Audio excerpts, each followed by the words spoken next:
and welcome to today's video of Reheated.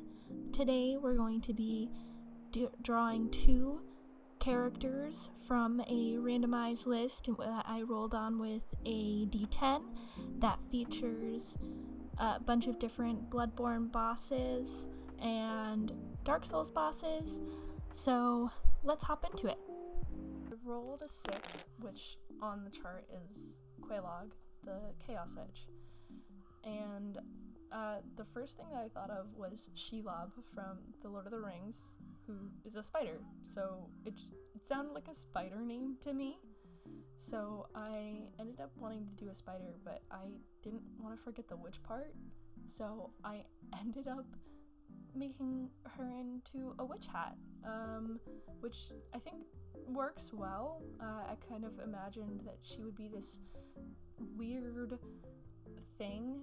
Like, I know that the world of these kind of darker, gritty places usually have some sort of weird tactic that the boss will do, and my immediate thought was like, oh, she's a witch hat. Maybe she's like, she eats people from, like, you know how squids will eat people. So I ended up going with this hat shape, and then I was going in with the line art, and I actually end up abandoning this later.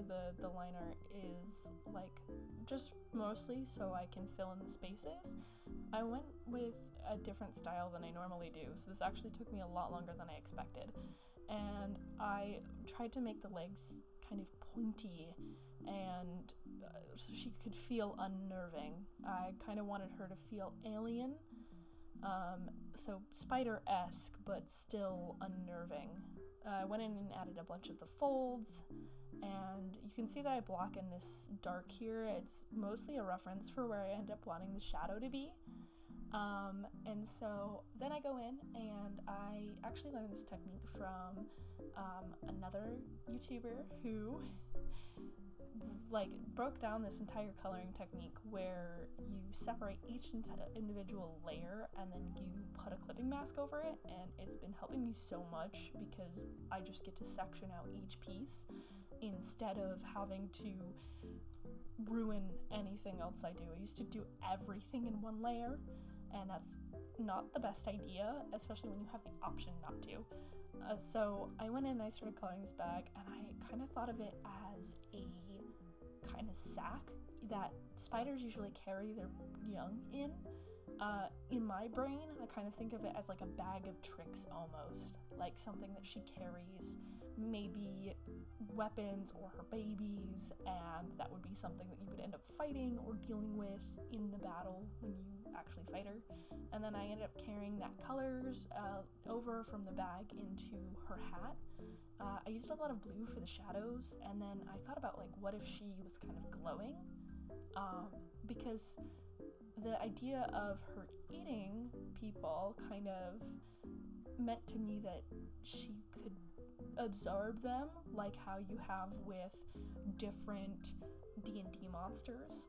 For example, gelatinous like slime monsters usually dissolve people inside of them, so I made this little face poking out of her because I thought, you know, she's eaten somebody and they're stuck inside, and I'm not sure what's making her glow, but I do know that she is glowing. I did think about, you know, trying to make internal organs and maybe showing those, but I ended up not going with that because I just thought that it would mess with the composition, because I would have to go through and think about the actual skeletal structure of a witch hat, which I just think would look a little bit bizarre. And so then I went into her skin, and I kind of started off with this blue color, and I ended up not liking it, and so I kind of transferred to more natural colors because I thought it would be kind of a nice contrast in comparison to the rest of her more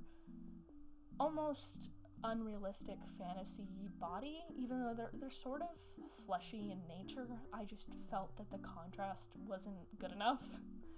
So I went and I added blue as a backlight, and I ended up doing a similar technique with her hat, but for her hat, I didn't want it to recognize it's like the same type of structure as her like back sack thing.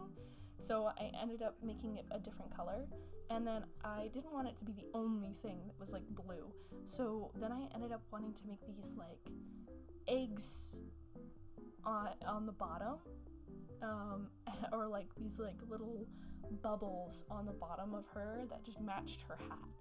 And I went in and I did the eyes, and then I just went in and I started defining the lines here, and you can see that I removed the line art at this point, which did mess me up for a bit, but I actually ended up preferring it in the long run because I think it kind of makes her blend in more with like her environment. It makes her feel a little more natural instead of cartoony, which cartoony is fine, but it was just not what I was going for.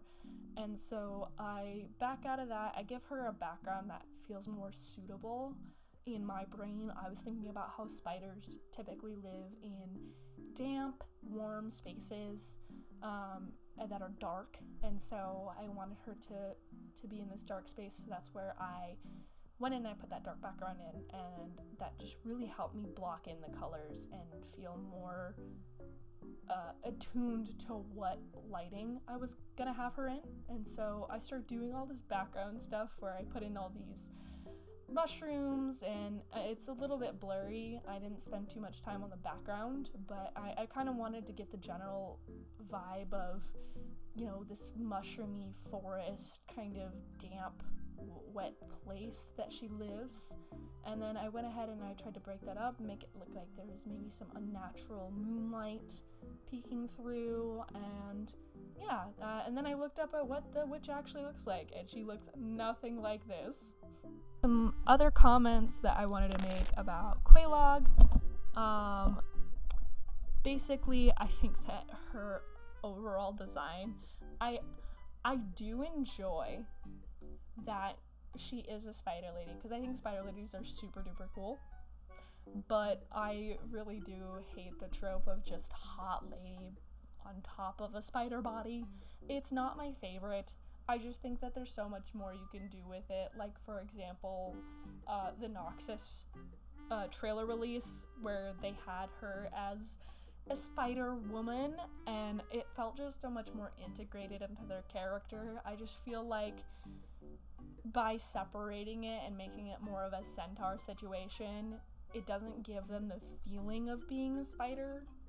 It just kind of seems like here's the half spider, half human, that they feel completely disconnected from each other in the way that they interact and move with the world. And so I just didn't enjoy that aspect. Oh, but I do really liked finding out that I had just fully leaned into the spider, and I was so happy that I had gotten it correct that she was a spider once I looked her up, because I just thought that the name reminded me of Lord of the Rings and a spider, and so for her to actually be a spider was like, I know what a spider name sounds like.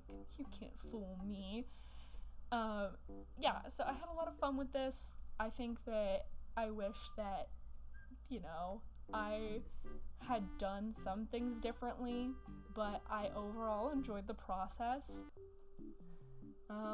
Then we had Lady Maria of the Astral Clock Tower, and I started off with this drawing, and oh my god, I hated it. I tried to use a pose from an ice skater, and no matter what I was doing, it felt so stiff.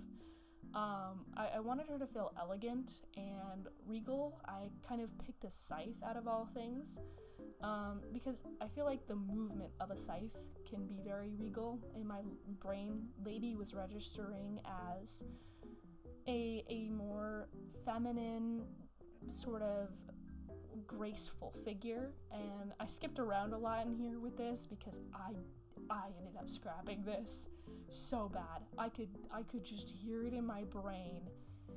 Just the most iconic of quotes rang through me, which is delete your art. Delete it. Get rid of it, okay? Delete your art. And I could just hear it over and over again, and I couldn't stand it, so boom, gone. And then this is this, and I lost the sketch for this, completely didn't record it, and this is what I ended up actually doing. I completely scrapped my other one.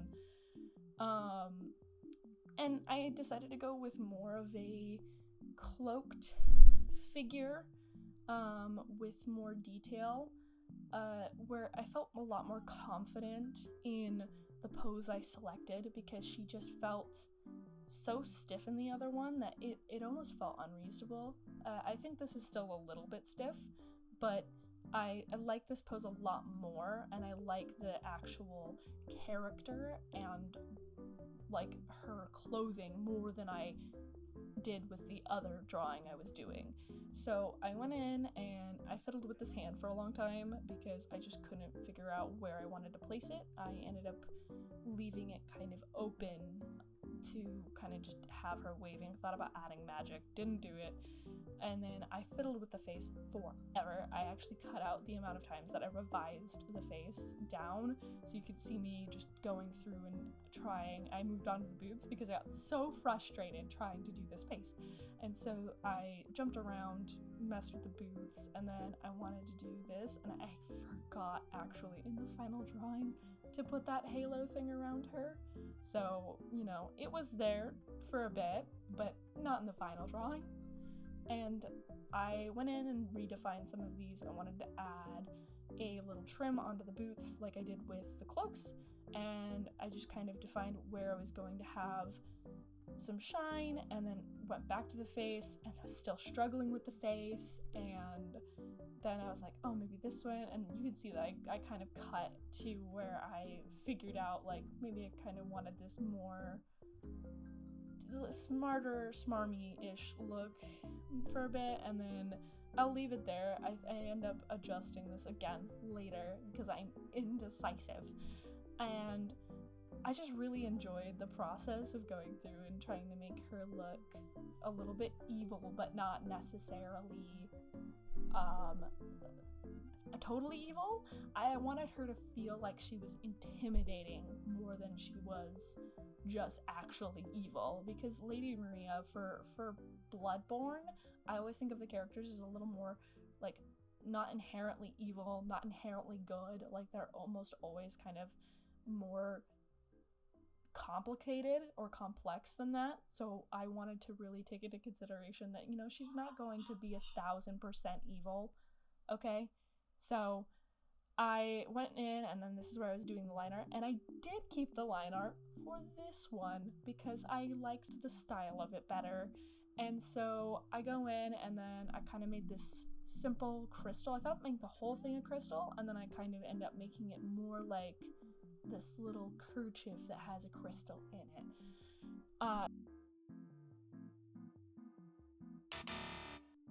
Interested in developing this kind of character because I don't play these games at all. I don't play big scary games. With Souls games are not my thing. I'm more of a cozy gamer.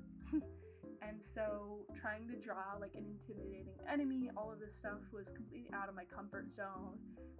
Doing a character that I don't know just based on the name alone was so strange and disorienting because I've always just picked the subject that I was going to make and then followed it up with whatever. And I think it was kind of nice to not have to think about what I was creating, in the sense that I didn't have to pick my subject really.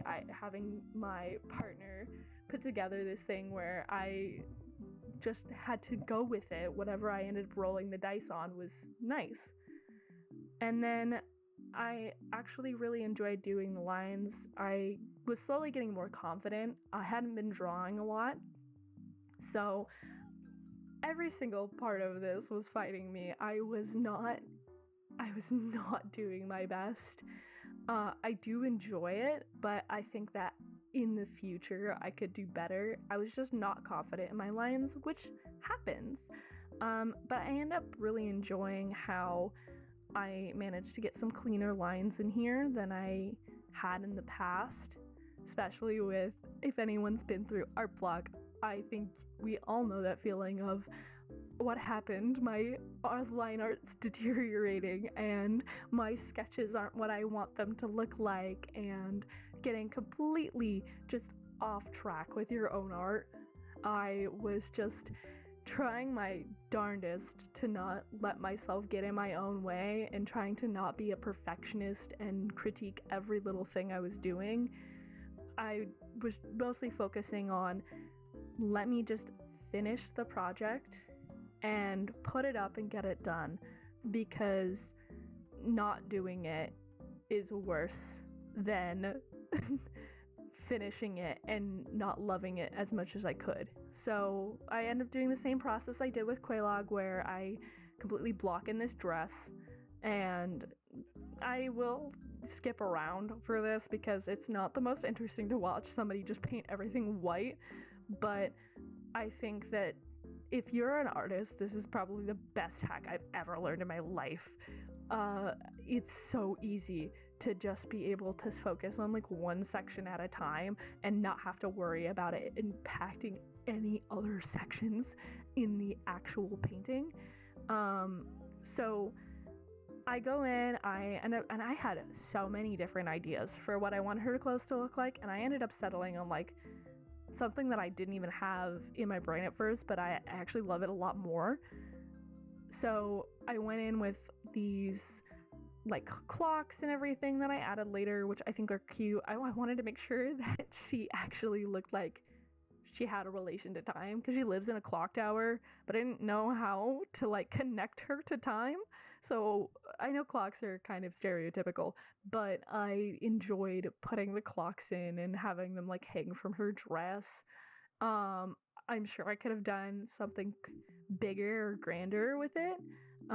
Maybe I'll redraw this in the future and then I'll end up doing something way cooler, but it is nice because at the time I didn't know what she looked like. So in my brain, Bloodborne has a lot of these like capes and layerings, and it's a little more dark than the drawings I draw. And so I love that nature of it, and I like the idea of how much layered. But it is funny because when I originally pictured doing this, I was trying to do something that was completely different. I wanted her to feel more, I guess, what you would think of as like traditionally medieval, or not medieval, 18th century, like gothic, you know, but I kept thinking about her as a magical girl because she sounds like a magical girl. She sounds like a magical girl villain to me, and I just think that that's so fun and magical to think about. Oh, what if she was a magical girl and she had the scythe and, you know, she had the cute like dress, and it's not necessarily super Bloodborne, but it is definitely very me. And so I enjoyed doing that. I gave her blonde hair, and I went in, I wanted a lot of purple, and I wanted her to feel like she was just magic.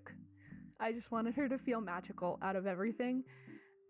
So I did a lot of layering on the eyes, and like I said, I struggled. This piece fought me a lot. I am definitely in a position now where I'm getting back into the swing of art after art school, and honestly, just in life in general, sometimes you just end up not doing art as much as you want to, and then, or you just come into a position where you keep trying to make things and they just keep not working out. And then I tried this and I hated it and I got rid of it. You can see that there's a lot of times where I do that. I tried to give her like different lipstick. I ended up not liking that. I thought about red lipstick and I was like, I don't like that. I don't like this.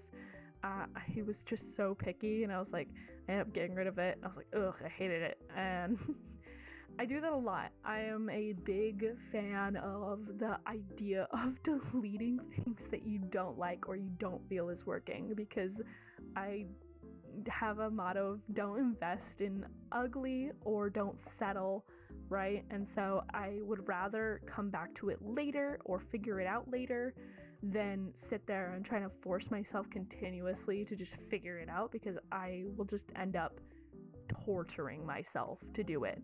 So then I went in and I was trying to, you know, shade up her face and like give her a little more dimension. And then I did like some backlighting, and this will all change later because I end up going over this with like different layers. And I end up shifting her tone to be darker because I just thought it fit more. I thought it was a nicer tone to go with the rest of her color scheme. And I just thought it was kind of nice. It felt refreshing.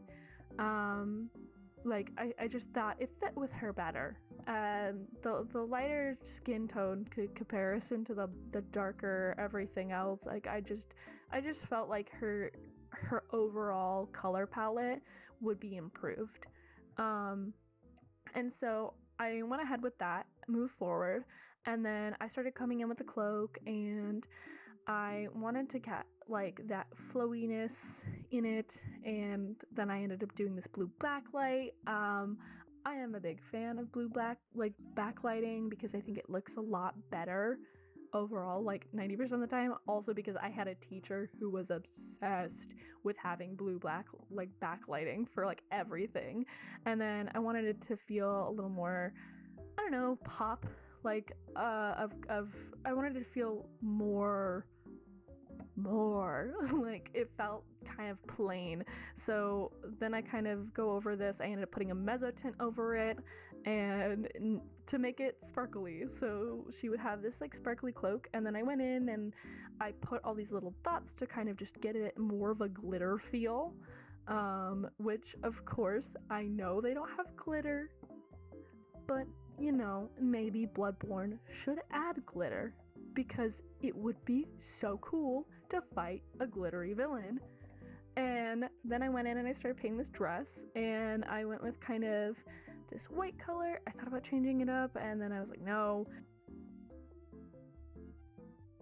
We'll run through doing a bajillion different things because I am so indecisive when it comes to things, but I end up liking this white color. And then I come in and I wanted her to have like a metal corset, which is, I know armor doesn't work like that, but armor works like that in the fantasy world in which she's a magical girl. Yeah, I ended up making her this armor stuff, and I think I ended up changing it to gold later, but then I end up taking it off and not making it gold. So then I spend this entire time making it gold, and then I take it away.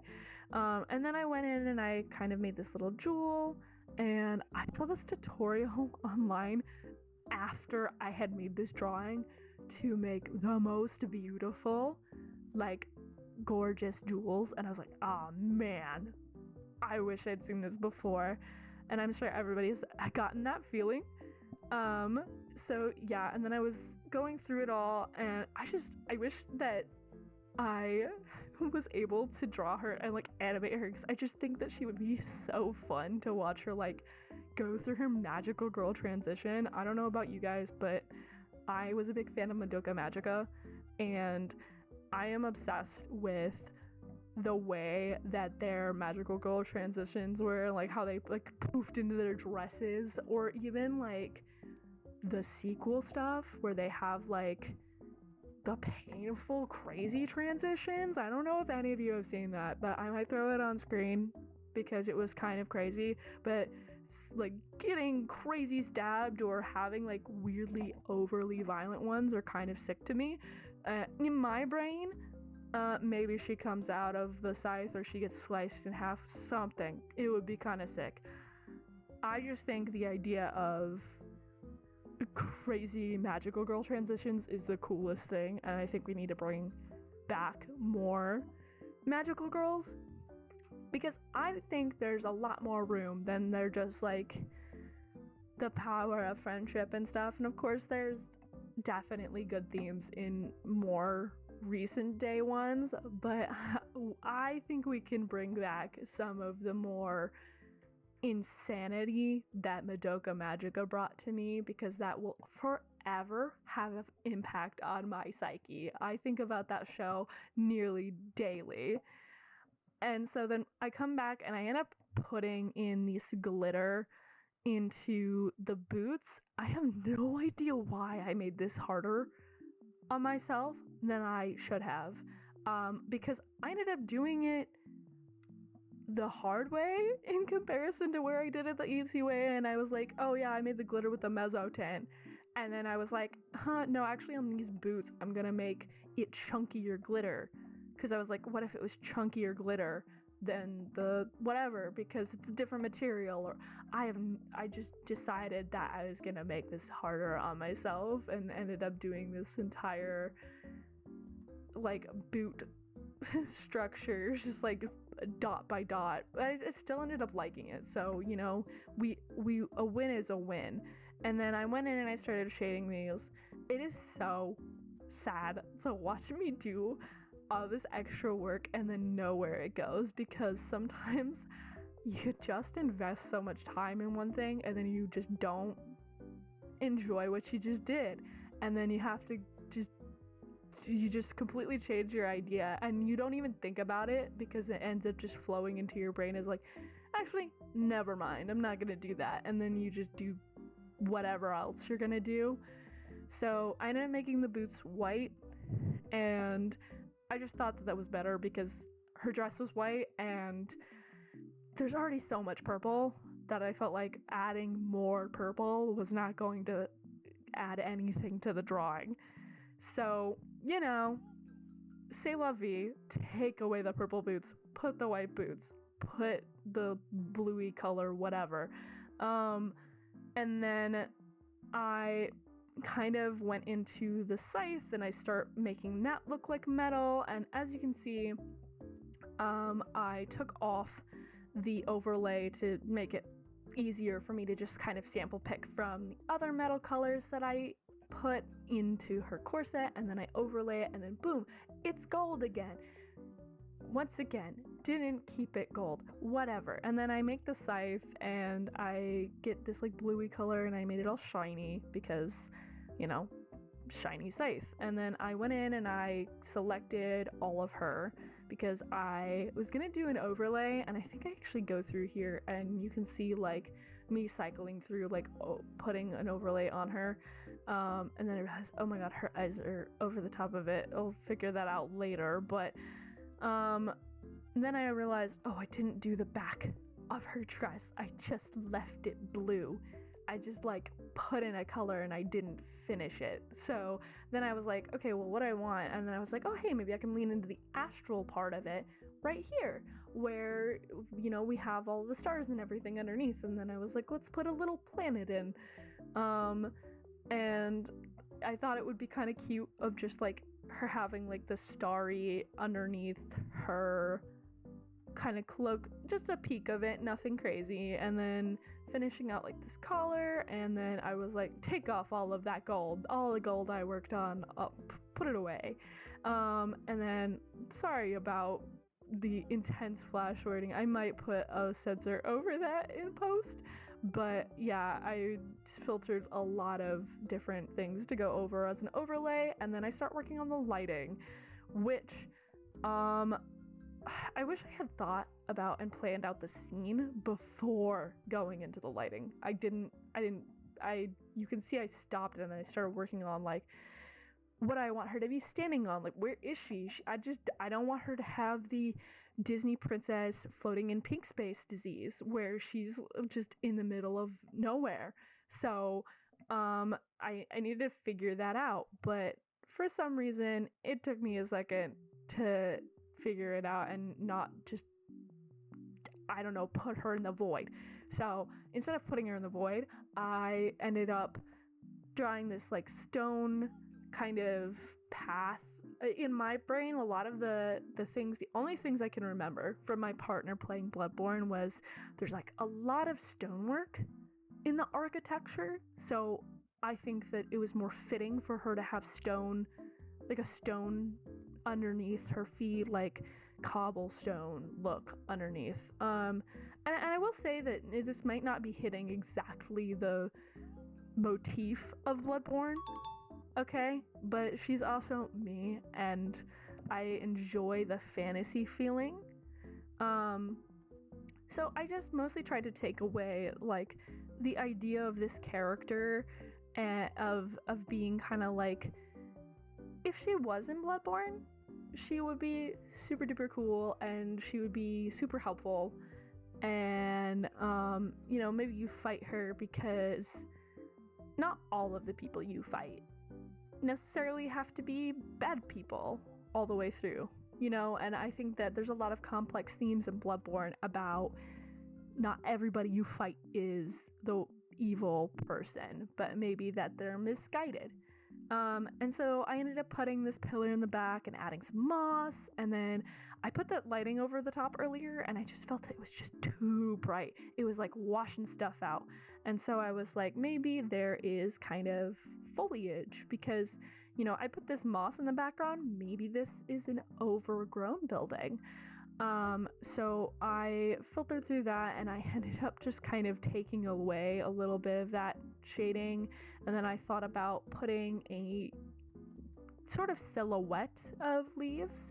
I ended up putting this down, kind of a foliage brush, and putting it underneath her feet so we could maybe see that there's like small, like hints of the tree leaves shaded over top. And then I was like, no, I think that looks silly because then that would completely change the lighting, because if it was right over her shading her, she wouldn't have this lighting over her. So then I ended up putting it on the back wall and then putting this over the top where I just kind of generally indicate the silhouette of a tree. And now I feel like that kind of established a back wall. Put a lens blur on it. And then I went ahead and changed the lighting and I filtered through all of these options. I ended up making it more warm colored, as if it's like kind of peaceful here, you know, not as stressful. Is that good for a boss? Who knows? Maybe it'll catch you off guard. But I liked the idea of these sunbeams coming through and the idea of her being in an overgrown place. Can you tell I really love foliage and I really enjoy like outdoors? There's Lady Maria and she looks, once again, nothing like I thought she would. As far as Lady Maria of the Clock Tower, I was so off. I know I was. I honestly knew when I was drawing it that I was not accurate.